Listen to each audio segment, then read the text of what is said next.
Thank you for listening to this PodcastOne production. Available on Apple Podcasts and PodcastOne. The following program is a PodcastOne.com production. He started in a small town in Texas. Worked his ass off to become one of the most famous wrestlers of all time. We're gonna take care of business tonight, and that's the bottom line. And now he's dominating the world of on-demand audio. And he's doing it for the working man. This is a damn good outlet for me to spew the bullshit off my brain. Yeah! This is Steve Austin, Unleashed. All right, everybody, welcome to Steve Austin Show. I am coming to you from the mean streets of Los Angeles, California today. I'm glad to be back. We'll be playing some of the most requested Steve Austin Show classics that have been locked away in the archives. I got a great one for you this week, and here's my producer, Sean, to tell you all about it. What's good, folks? It's producer Sean with another classic episode of the Steve Austin Show. Today, episode number 336 with Goldberg. Original air date, June 23rd, 2016. This resulted in a 3-episode run of Goldberg content because Steve traveled to just outside of San Diego to hang out with Goldberg and talk with him about everything about wrestling and all sorts of topics. However, this episode is just the first part of this conversation where Steve and Goldberg talk about Goldberg's power in WCW as a main eventer. He also talks about the Little Ceasar's commercial that he did with Meng. It actually had more significance than you realize once you hear about the story. Also, Goldberg talks about his MMA training, talks about MMA legend Don Fry, why he likes headbutts so much, and also Goldberg talks about post-football depression and how he was coping with that, because many people often forget that Goldberg did play professional football for the Atlanta Falcons and eventually was cut from the team and made his way into pro wrestling after that. But yeah, 2 Goldbergs for the price of 1 here on a classic episode of the Steve Austin Show. This day in Steve Austin history, let's find out what our boy was up to. Today, July 25th, start off in 1992 for WCW in Kansas City, Missouri. It's WCW TV champion Stunning Steve Austin defeating Barry Windham. Then we go to the WWF in 1996 in San Francisco, California. Steve Austin defeats Savio Vega in a no DQ match. Then we go to 1997 in Indianapolis, Indiana. Stone Cold Steve Austin defeats Bret Hart. 1998 in San Francisco, California. We're back there again. WWF World Champion Steve Austin defeated both The Undertaker and Kane in a triple threat match. And finally, in 1999 in Buffalo, New York, at Fully Loaded 1999, I am from Buffalo, and I was in Buffalo at that time, and I did not go to this event.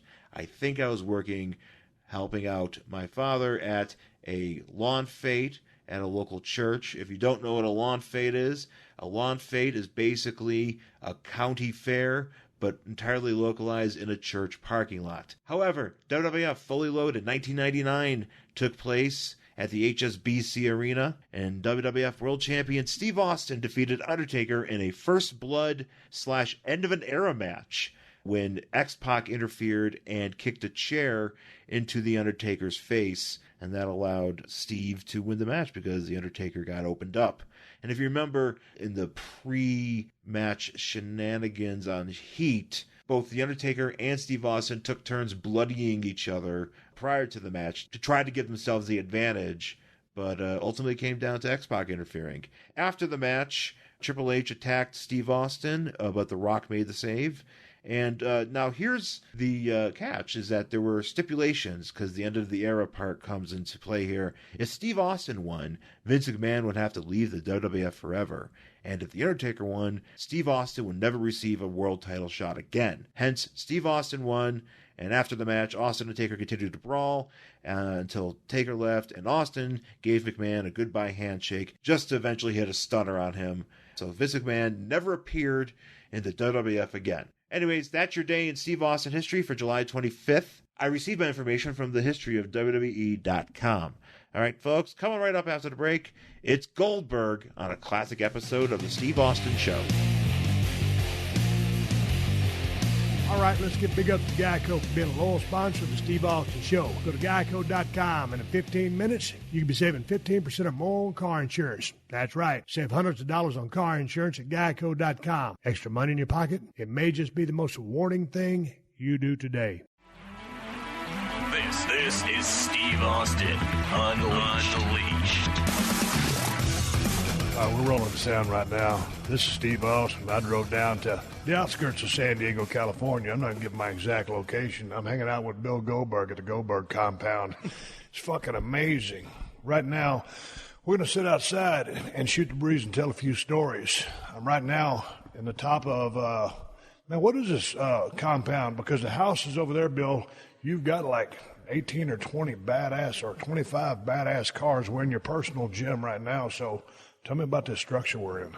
Just call it the Goldberg Garage, man, with a little bit of a weight room on top of it. That's how I like to describe it. Dude, you know, man, I just, at the end of the day, man, I'm a separatist. I don't like human beings too much, and so when I don't have to work, I kind of hang out on my little island here, and I don't want to have to go to a gym, and so I get on my four-wheeler and I come up here every night when the family goes to sleep, and I don't want my cars at a museum, so I can't touch them and drive them and stuff, and so the fuckers are downstairs, you know, so. Dude, I tell you what, it's funny when I talk to Brock Lesnar, he goes, quite frankly, Steve, I just don't like people too much. And it's not that I don't like people. Brock is just a very private person, man. I'm as private, probably just about like you are, but man, I live right down there in Marina Del Rey. I don't have the compound or the space. You've got a great buffer out here, man. It's extremely private. This gym is exact perfect size for one man. You got all your shit. You got a couple of hammer strength things. How often are you in here? I mean, like, what is your training done? Dude, you're beat to shreds. Okay, what? It may not look like it, but I'm here. I mean, when I'm in town, I'm here every night. I mean, if I was here every night, if I was here for a week, then I'd be here 6 nights out of that week. Okay, what are you doing with your training anymore? Because back in the day, dude, when you were running roughshod in WCW, I thought you were one of the biggest, most powerful, explosive guys. I ain't blowing smoke. Some of the shit you were doing down there with your athletic ability, and that's ever been in the business. So due to the beatings you've sustained, I take offense to that because you say that in a negative way, and that it was a has, and I'm still not that guy. But hey, man, the reality is that basically what I'm asking told me you're 51, and I'll be 50 this year, and we've been through a bunch of shit, and my training schedule is completely different. I mean, if you look on Twitter in the past week, CT Fletcher's a very good friend of mine, and CT reached out to you because he's such a huge fan of yours, that when he and I started becoming friends, and you know, obviously I'm trying to help him fulfill his dream and touch as many celebrities that he deems, you know, and on a pedestal as possible. So he loves you. He loved being in this movie, being in the background in this movie that I got him in. It's just, you know, you provide other guys that are cool opportunities that they can't get, but for you it's easy. He says, hey man, can I be in the background of this movie? We shot in Compton. Well, I asked the director, and he turns out to be Mr. T in the freaking movie. It's one of the funniest things. Me and Don Fry had the first fight scene in a working car wash.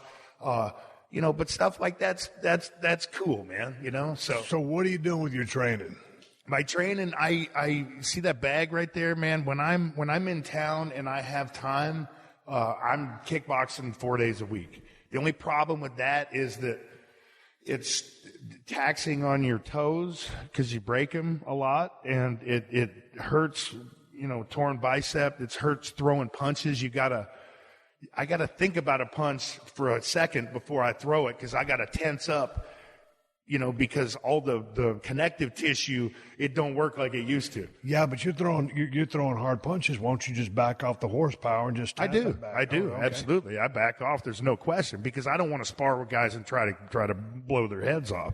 You know, conversely, I don't want them to do that to me too.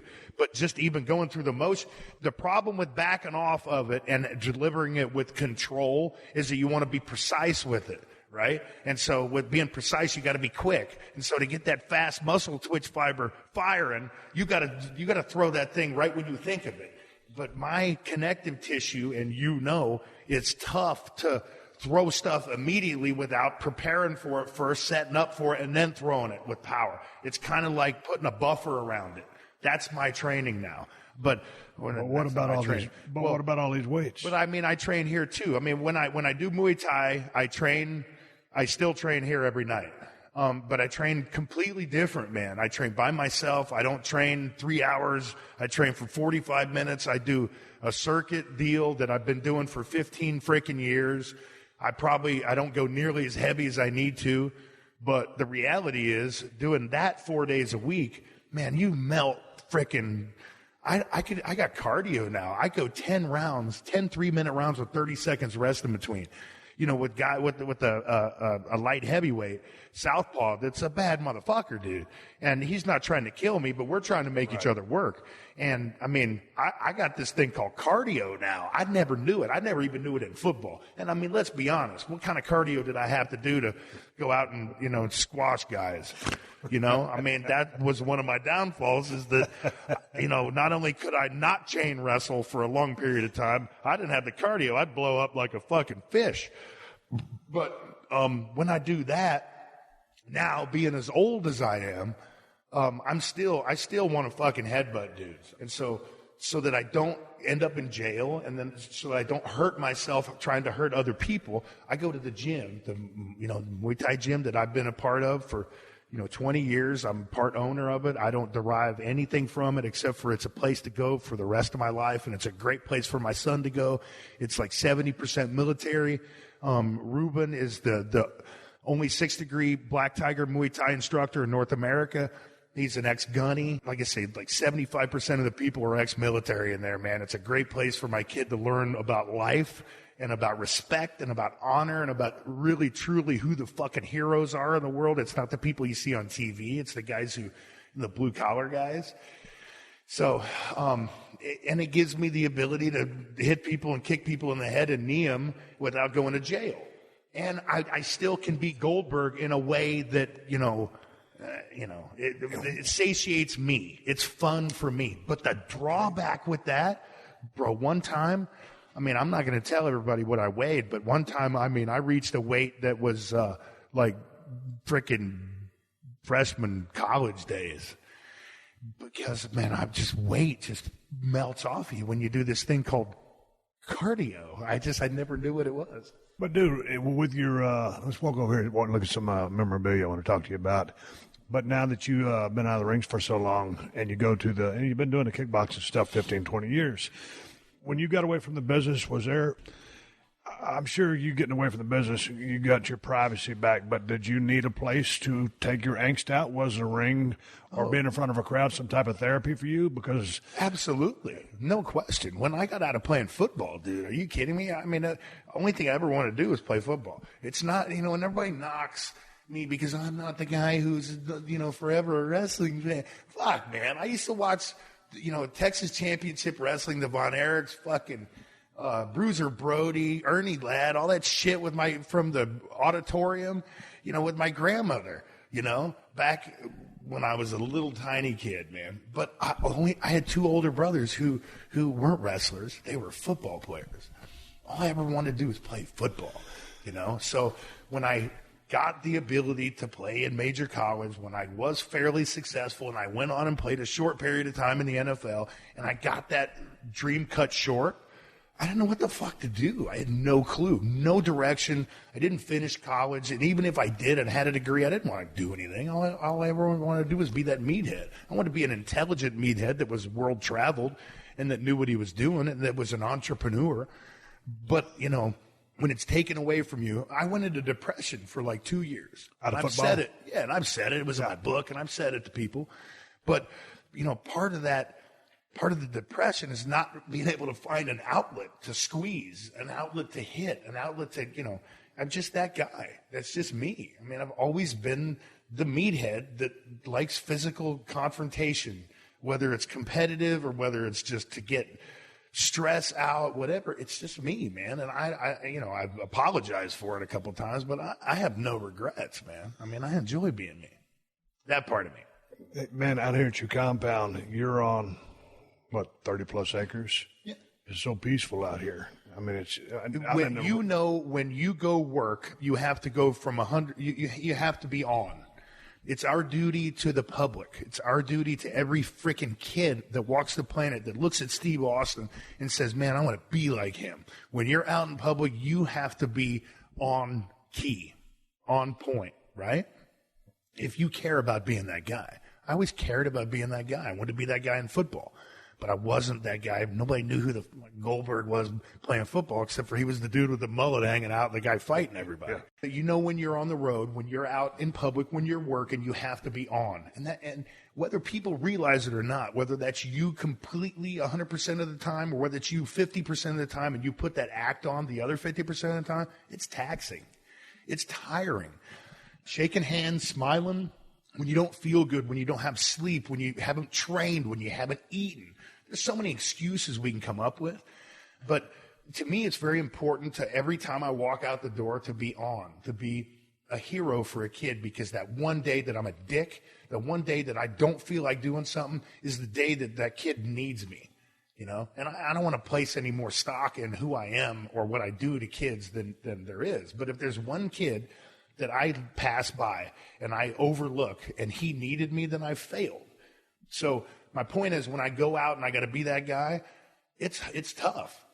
So when I don't have to be that guy, I want my heartbeat to freaking go to zero. So out here on the compound, as peaceful as it is, you have your wife and your son, so it's very peaceful. There's nothing we need that we don't have here. I know, but my point is, so you like being reclusive and you like being, you don't need the thrills of Los Angeles or the San Diego nightlife or restaurant after restaurant. You're cool just being here. Brother, there's a place called the Belly Up Tavern. It's down south in Solana Beach. There's a place called the Pacific Coast Grill. The Belly Up Tavern is probably the coolest live music place you're ever going to see in Southern California. It's been there 50 years. My brother bought it like 25 years ago. I don't know. I've been there 10 times. His restaurant is 2 miles down the road. It's on the water in Del Mar. It's spectacular. I've probably been there 15 times. I've owned this house for 20 years. I go buy it when I go to the airport. But other than that, I'd rather just chill, man. I got my cars here, man. I got my 10-year-old boy, and I got a wife that I wanted my entire life to spend the rest of my life with. What else do I need except for to go out and, be able to earn money to put shoes on my boy? I was cussing you a while ago because as we're sitting here looking around your the top of your gym where you have a couple of cars, and we're fixing to go downstairs and talk about some of your cars. But, man, you collected a lot of great memorabilia of your career, some of your old football helmets and stuff like that. And, man, I'm looking on your wall, and I'm seeing an autographed jersey from Mr. Earl Campbell, number 34 from the Houston Oilers. And that guy, along with Barry Sanders, but the way Earl ran, one of my favorite running backs of all time. Did you get a chance to meet Earl, or did you just get that signed? I met Earl once. I told you a couple days ago when I got back from Jim Kelly's golf tournament that I do these golf things. And fortunately, I learned how to play golf when I was playing with the Falcons. But to be able to rub shoulders with guys that you revere, the guys that have done stuff that you could only dream of, man. Guys who are the top, 0.0%, whatever the fuck it is. Hey, dude, are you mad? I'll never rest that we didn't go at it, man. Never. Not because I don't. But it was interesting. I know it's timing. When you came into WWE, I think I was, man, my head was in a completely different place. I was already. Oh, and mine wasn't? Look at me. No, I mean, but what year was that? I don't even remember. I repress all those bad memories. Because I got out in 03. 2000 I don't remember. 2004? Well, I mean, I got out in 2003, so it hadn't been before that. So, I mean, I think I was already kind of having, ideas that I was about to get ready to go out, because after WrestleMania 19, when I had that meltdown right before the match, and that was going to be my swan song, we didn't tell anybody. But you came into the company, but they had different plans for you, and just our windows never crossed it. When WCW folded, you got the guaranteed money for a little bit, and that was smart. Well, Dude. why am I going to go to work for 50% of the money? You're kidding, right? No. I'm just saying. I think it's a smart idea. I still catch hell for that. Why didn't you go back for the fans? No. Okay, let's give you half of the money that I could, take for sitting at home. And by the way, I had a broken arm, by the way, at the time. I think the statute of limitations is done. So yeah, but to your point, Dallas decided to go ahead and make the jump to WWE, and it didn't really. It didn't pan out for him. And Dallas is one of my best friends. But no, I'm not knocking you for that. I'm just saying that was the businessman move. Here's the thing: you made this. Statement a while ago, you're like, yeah, I was a football player who didn't really watch professional wrestling or wasn't a hardcore fan. And some people think that that's a knock. To me, if you get in the business of professional wrestling, I happen to grow up loving it. That doesn't mean anything as a businessman. If you get in and all you do is maximize your time that you're trying to make money as a businessman, it don't matter. At the end of the day, if you loved it since you were a kid or you just got at it from a businessman standpoint, at the end of the day, I tell all of these guys that I talk to on the phone from WWE, some of these guys that have been on the independent circuit for 10, 15 years, I said, brother, go in there and you get paid. You've been paying your dues forever. You paid your dues playing football. You got noticed and you got a damn break, and then you got the win streak. But my point is, at the end of the day, I don't give a shit if you love the business or not. It's cool if you do. But at the end of the day, if you don't end up with a bank account full of money because you tried your hardest to save money and not blow it all, if you don't have money at the end of the day, you did it wrong, whether you loved it or you didn't. Here's the way that I kind of quantified my success, in that I was part of a match consistently that helped put people in seats so the other guys on the card could feed their family. I just so happened to be in that spot. I could possibly have it just as easily been the other guy, but I was that guy. So whether I looked upon it as a lifelong dream, whether I looked upon it as a complete business opportunity, I looked at it in the middle, more towards the business opportunity, because I had a dream taken away from me and I had to find something to satiate that fucking void that I from football was missing. Yeah. The way you overviewed it was absolutely correct, I believe, but I think that I've given some more ammunition to people throughout the years saying that, I didn't like the business because of things that I've said about people in the business and some of my dealings with them, and, the emotional way that I kind of react to things. And, I think How did the politics of WCW bode with you? Because well, it was different. House of fire, it was different. But then you learned your worth, and then all of a sudden, But I never took advantage of my worth at WCW when I knew it, except for at the end. I remember one time that jersey. I was sitting in the stands that game. And you're pointing at a Dallas Stars hockey jersey. I was sitting in the stands. I was Brett Hull's guest with my brother Steve. And we were sitting with Brett Hull's wife. They're playing the New Jersey Devils, okay? And I had a commercial with Little Ceasars that we were negotiating, and we were trying to get WCW to the table at the same time to renegotiate my contract. This was the big one. This was the one when Goldberg was Goldberg, and we knew what was going on. And so I'll never forget. I get the phone call from Barry Bloom that says, you have to be in Atlanta, Georgia to film the Little Caesars commercial by 6 a.m. tomorrow morning. I'm sitting in the freaking stands at Game 7 of the Stanley Cup. And for me, football's awesome, but, Stanley Cup. But what these guys go through to get that cup's unbelievable.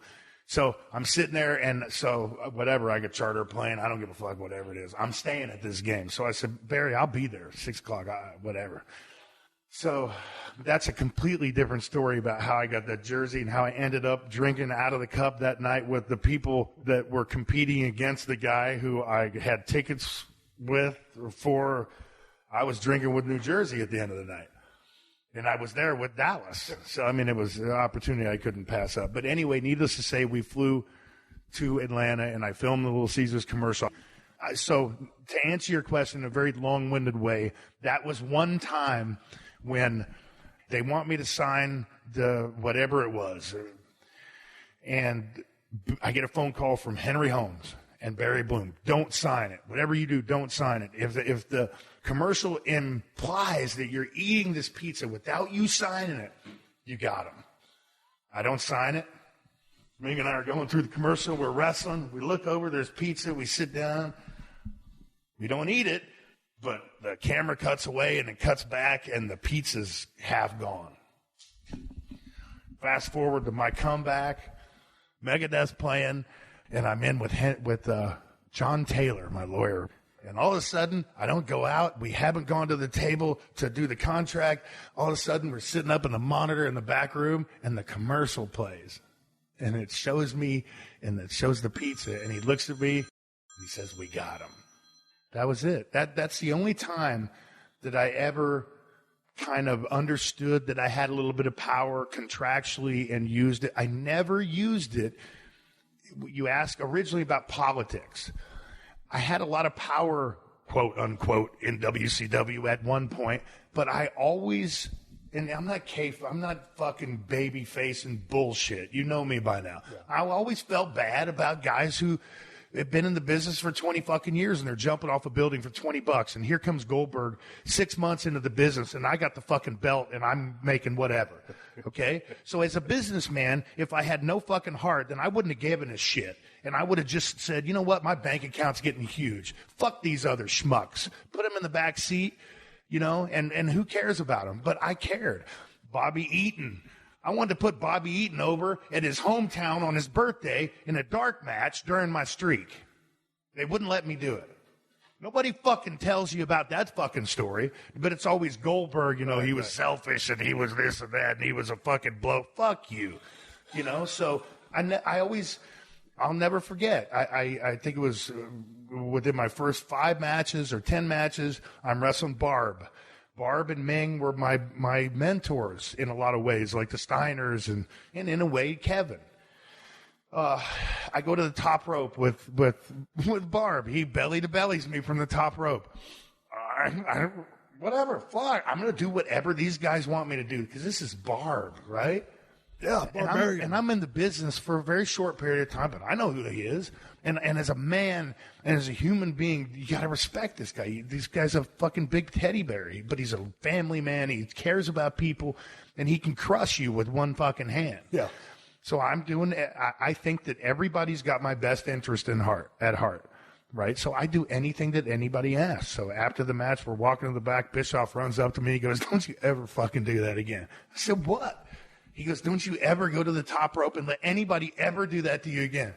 I said, "Why?" I mean, it's Barb. He'll take care of me. I mean, well, it's logical. He's not only a big bad motherfucker. I mean, he's Barb. Exactly. So, but Bischoff was trying to protect you. Exactly, which I completely understood from that promoter's standpoint. Right. But at the end of the day, I had power at times. I never used it maliciously. I saw shit that was going on with Rodman coming in and with Hogan and with Kevin and what all those guys were doing. And, hey, man, at the end of the day, just let Barry and Henry deal with the money.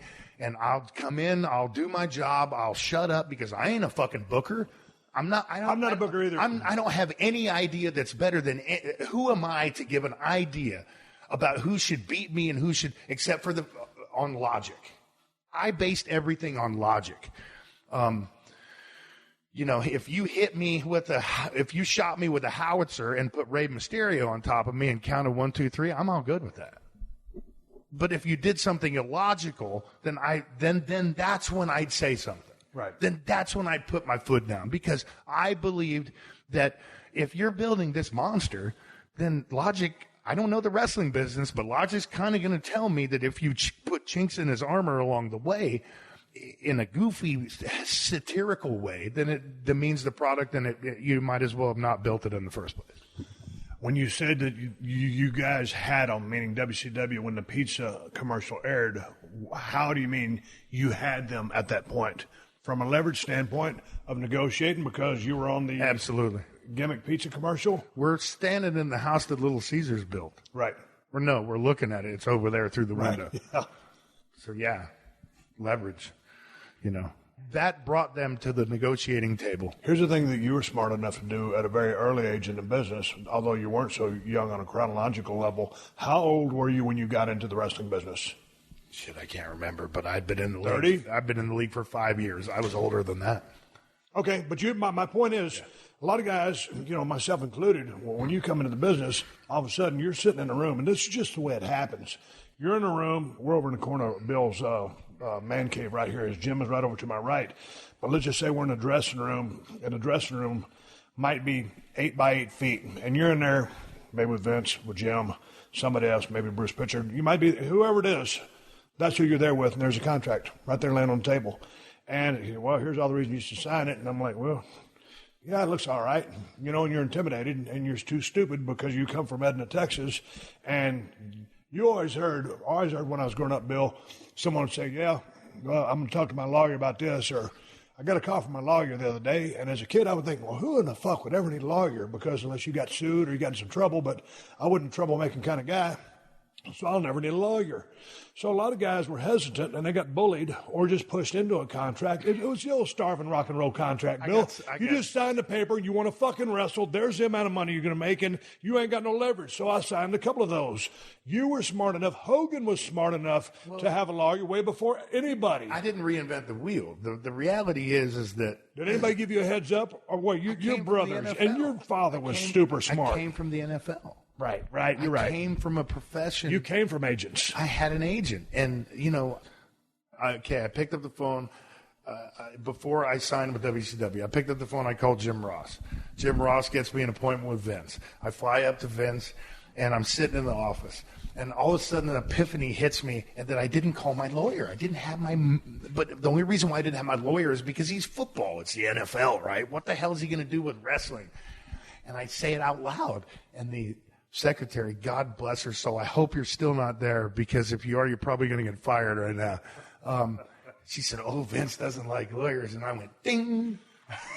I'm never doing anything in this entire business without that right guy. Right. And then, but I'm in the shower somewhere, I think in Atlanta, with Nash and all the guys after the match. And, he looks over to me and he goes, man, I'm my guy, he might be good for you. And I'm like, okay, this is the start of me getting somebody right that knows that has wrestling in their wheelhouse and that can represent me well in what I'm doing, because a football guy is not going to know what's up. So, yeah, I had the luxury of having two older brothers who went through being businessmen before me, and I knew that, once you enter the circus, you got to have somebody representing. Hey, go back to your I'll never talk dollar figures with you on the back end, but let's talk on the front end. Because when I got into the business in WCW, well, first of all, when I got in Dallas, I was making $15 and $20 a night. And when I worked for Jarrett and USWA, I was making $15, $20 a night.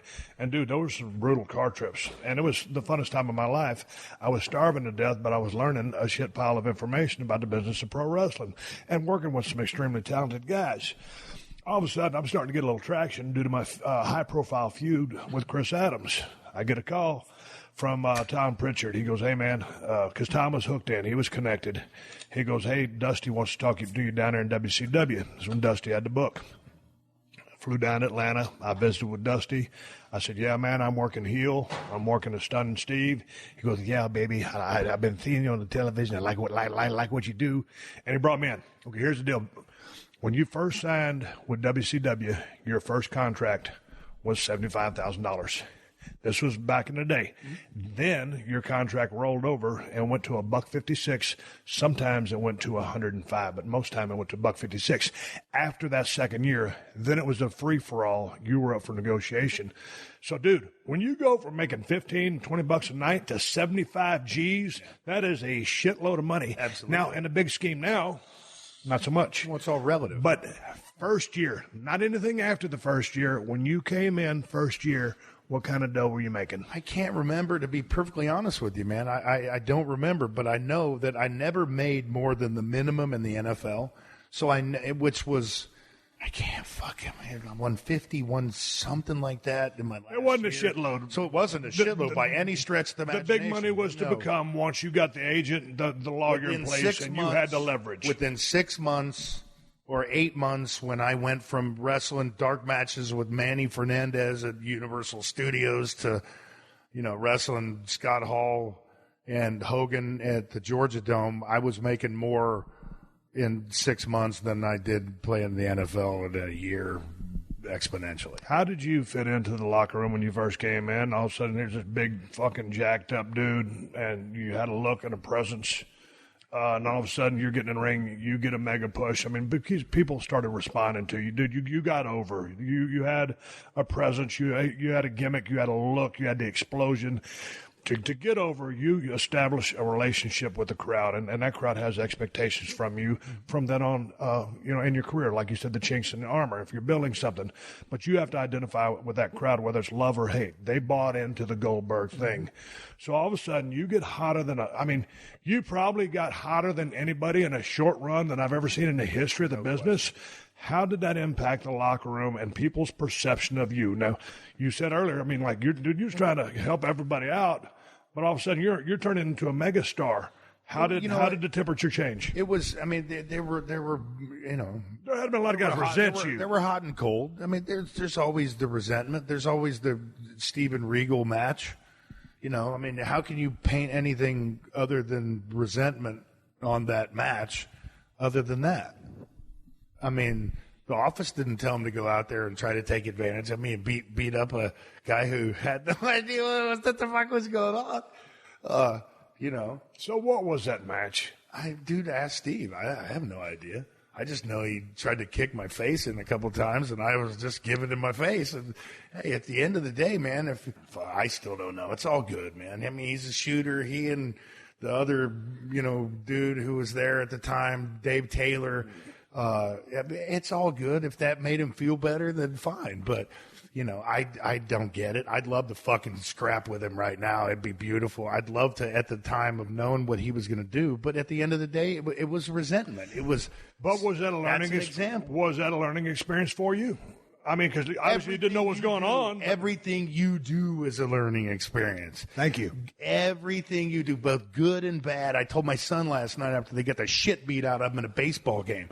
I said, you know what? You can't look at it in a negative tone because you got a hit. You did great behind the plate. You threw a guy out at second base. You have to take negatives and turn them into positives. Okay? And, hey, I didn't trust every single motherfucker past that point. Right. When guys wanted to set stuff up, I questioned it from that point. So in a way, it was good for me. In a way, it was the downfall of my attitude towards the business. So did you become disenchanted with the business? Yeah, because at the end, there's always going to be people. No, but there's always going to be people that take advantage of other people, no matter what circumstance it is. And I worked my ass off at the power plant. Ask anybody who went with me. Ask anybody, dude.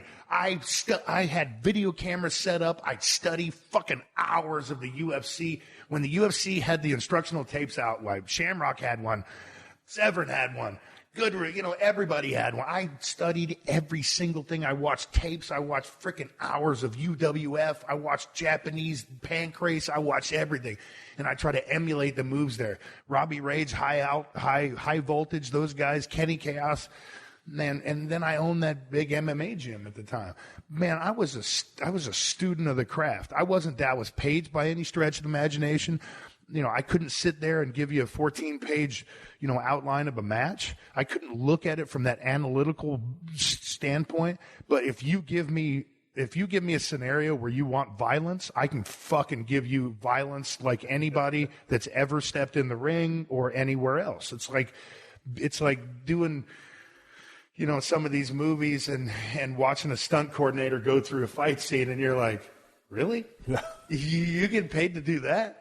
If you would have asked me, I could have given you something a lot cooler in a very shorter period of time. Alexa isn't the only one with breaking news. Make sure to hang around at the end of this podcast for the latest breaking headlines on the AP News Minute. When your favorite show ends, Rob's sister Nino is just getting started with post-show recaps on PodcastOne. Sign me up. Join him for live interactive podcasts right after episodes of your favorite shows like Big Little Lies and Star Trek Discovery, plus Netflix original shows like Stranger Things and so much more. I want to see Stranger Things in the big city. I want some Chicago redemption. Okay, it's another Dick Wolf production, Chicago Stranger Things. Yes. Download new episodes of post-show recaps every week on Apple Podcasts and PodcastOne. This is Steve Austin Unleashed. And you brought up Dallas Page's name. I've watched that match that you had with Dallas 4 or 5 times. It's the only good one I had. No, it was an outstanding match. How was working with Dallas? Because y'all rocked the fucking house on that. But, and again, I think when Dallas was telling me the story, I think when you hit the turnbuckle, you got lit up and pretty much out on your feet. I speared him, I knocked myself out. So what happened? I was out. I don't remember. Because he had to kick out of something, or you were supposed to kick out of something. I had him in the jackhammer, and I dropped him behind me, and he diamond cutted me, and I was out. I couldn't pick him up for the jackhammer. And I got him up somehow. I don't know. I mean, hey man, I took it to a different level. That's why I think I'd like to think that's why people appreciated what I did. You know, looking back on it and doing Jim Kelly's golf tournament this last weekend and teeing off at 8:00 in the morning with Ted Hendricks and a bottle of Crown Royal.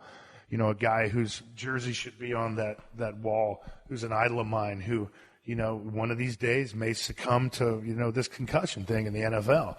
You know, I wouldn't change it for the world, but there are lockers and doors all around the country where there wasn't a match that I had that I didn't headbutt something full force, you know, just to get in the mood to go out there and go from 0 to 100 miles an hour for the people that enjoyed the violence of what I did, you know? So you had to put yourself in a state of high animation? No question.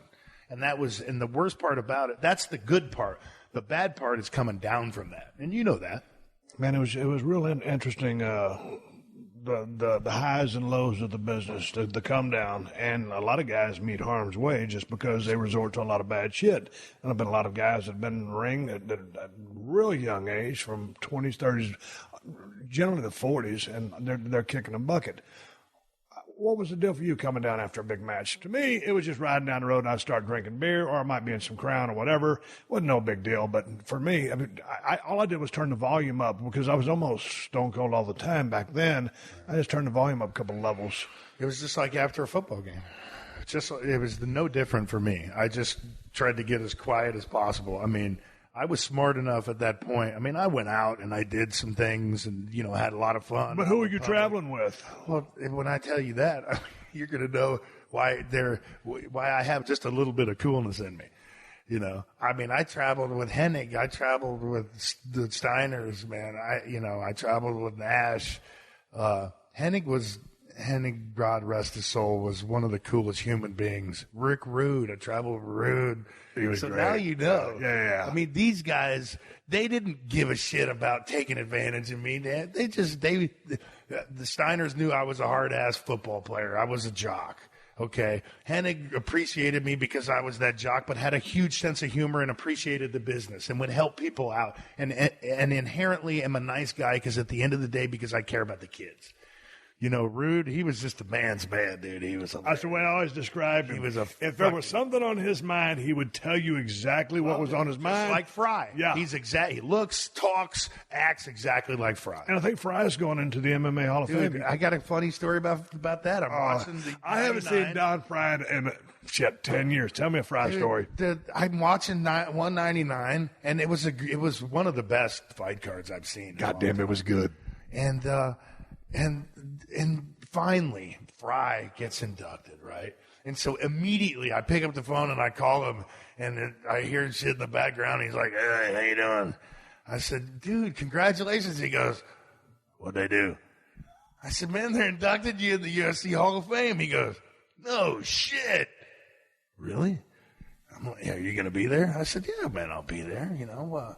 But, I mean, and I text Dana, and you know what? Dana doesn't give a shit what Goldberg says. But at the end of the day, we were all fans. We wouldn't be a part of the business if we weren't, even Dana. So to see a guy at this point in his life / career, a guy who was part of the building blocks for this multi-billion-dollar fucking business we call MMA right now, finally getting his due when during my fucking bachelor party they didn't have an extra ticket for Don Fry to the UFC. It's a cool day. Talking about MMA, I was watching an old video on YouTube not too long ago. Well, it's been a while, but it's when Kimbo Slice came up there to do some sparring with you, and all of a sudden, Kimbo ain't with us. What do you think about that? Because that caught me out of the blue, dude. You know, if you go to my Instagram, there's a picture of me, of Kimbo and I and Conan Silveira. Conan's a friend of mine from back in the Pride days, man, when I worked for Hustle One and they co-promoted with Pride, and I met him over there when they put it on the map. But Kimbo didn't look great then, man. He didn't look like the Kimbo that I met the first time at Elite XC over at Showtime. And you can never forecast anything like that, you know, because we're all getting up in age. And at me weighing 265 right now, people look at me and probably think I look sick. So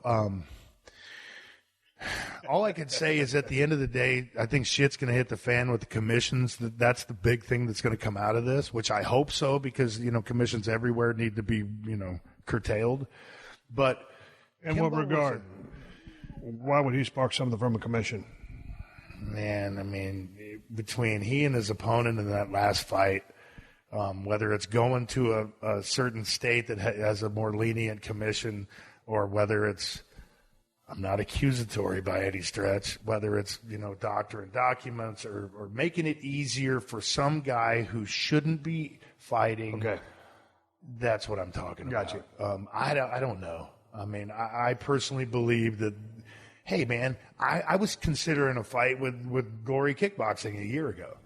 And, you know, I would have been 49 years old at the time. And me to pass a physical as a 49-year-old, though I can guarantee you I'm in absolutely smoking shape for a 49-year-old, still there are red flags, you know. So at the end of the day, the one thing that I can tell you that if you didn't meet Kimbo, we're not blessed with his presence. He's one of the sweetest freaking guys you ever meet, dude. He's the antithesis of what people thought of him. He really was a great, kind, and family guy, and he was a funny guy, man. And you know, it's sad. You brought up the CTE thing, the concussion word.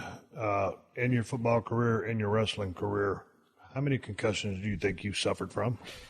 A shit pile? Yeah, absolutely. There's no question. Are you feeling the effects? I mean, have you ever thought about, you know, either donating your brain, getting a scan? I've never doing been anything the smartest preemptive guy in the world, man. And my short-term memory is brutal, and we always laugh it off, you know, and we have for years.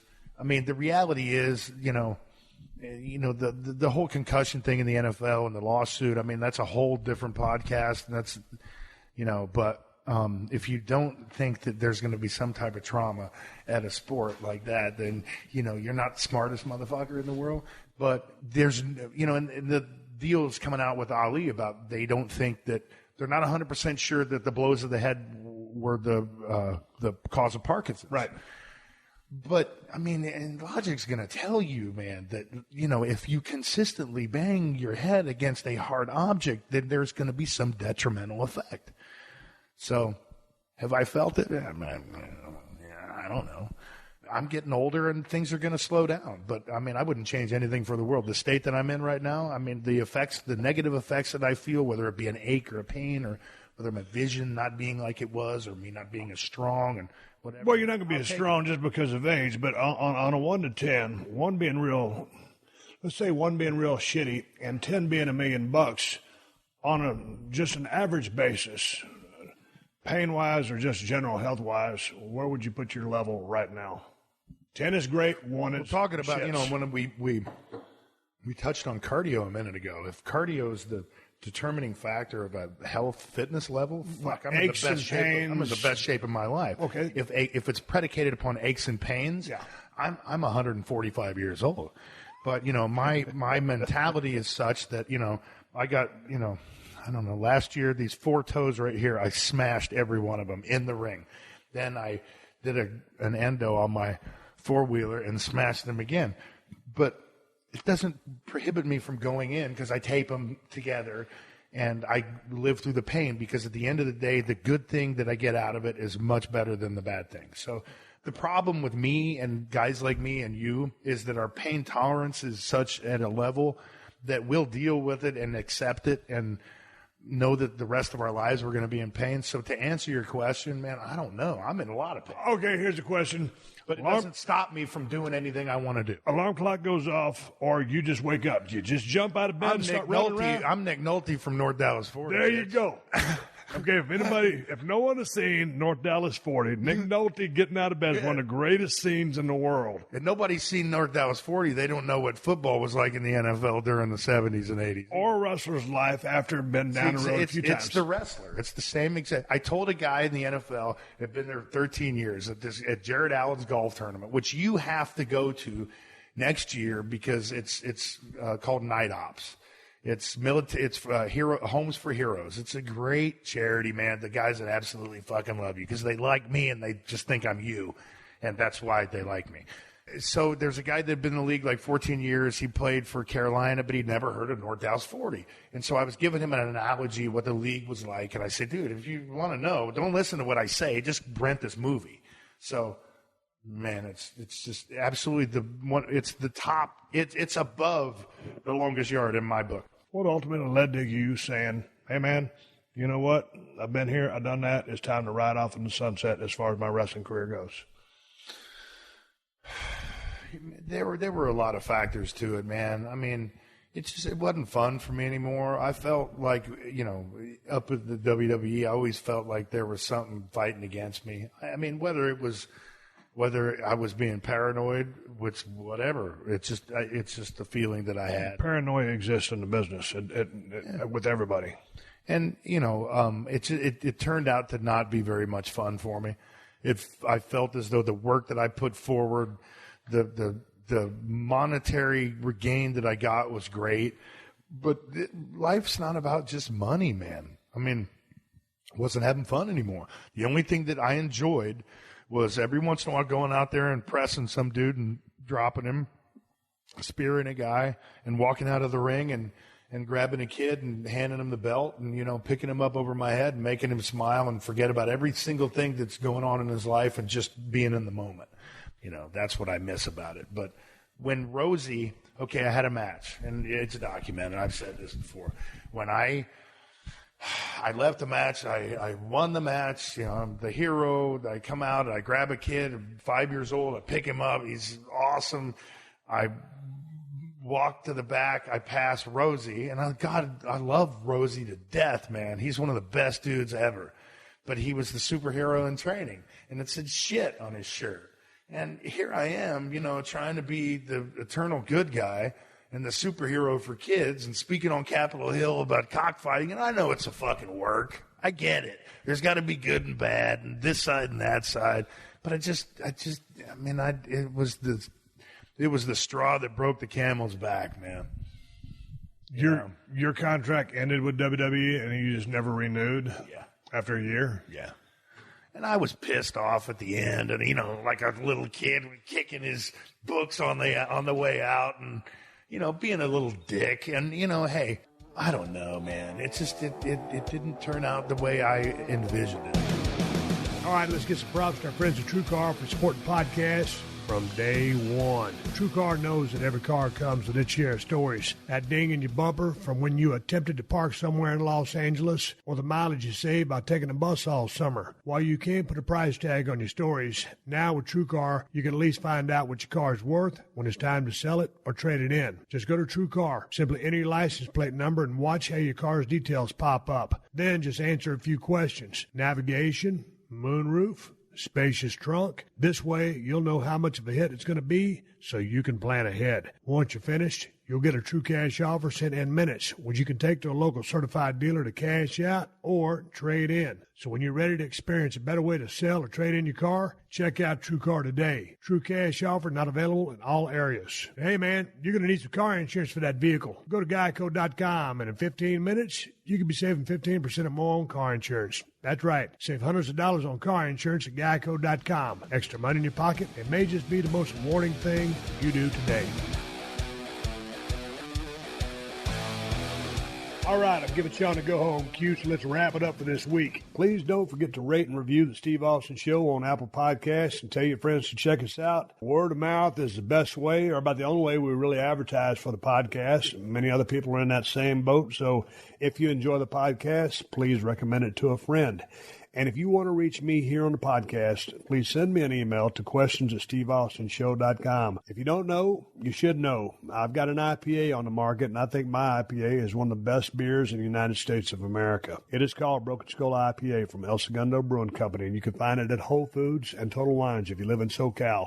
If you ain't in Cali, you might be SOL. I also have a couple of pocket knives. From Cold Steel Knives comes the Broken Skull knife or the Working Man's knife, and you can find them at my Amazon store. Amazon has the best price on both knives. Just go to amazon.com/shop/Steve Austin. I'd like to say one more thank you to all the fine sponsors of the Steve Austin Show. That's how I'm able to do this podcast for you twice a week for free. Please support them because they support us. And if you need more info on my sponsors, check out the show description to this episode for details. Until next time, folks, my name is Steve Austin. I am on social media, Twitter and Instagram, at Steve Austin BSR, and I will catch your ass down the road. Download new episodes of Steve Austin Unleashed every Thursday at PodcastOne.com. That's PodcastOne.com.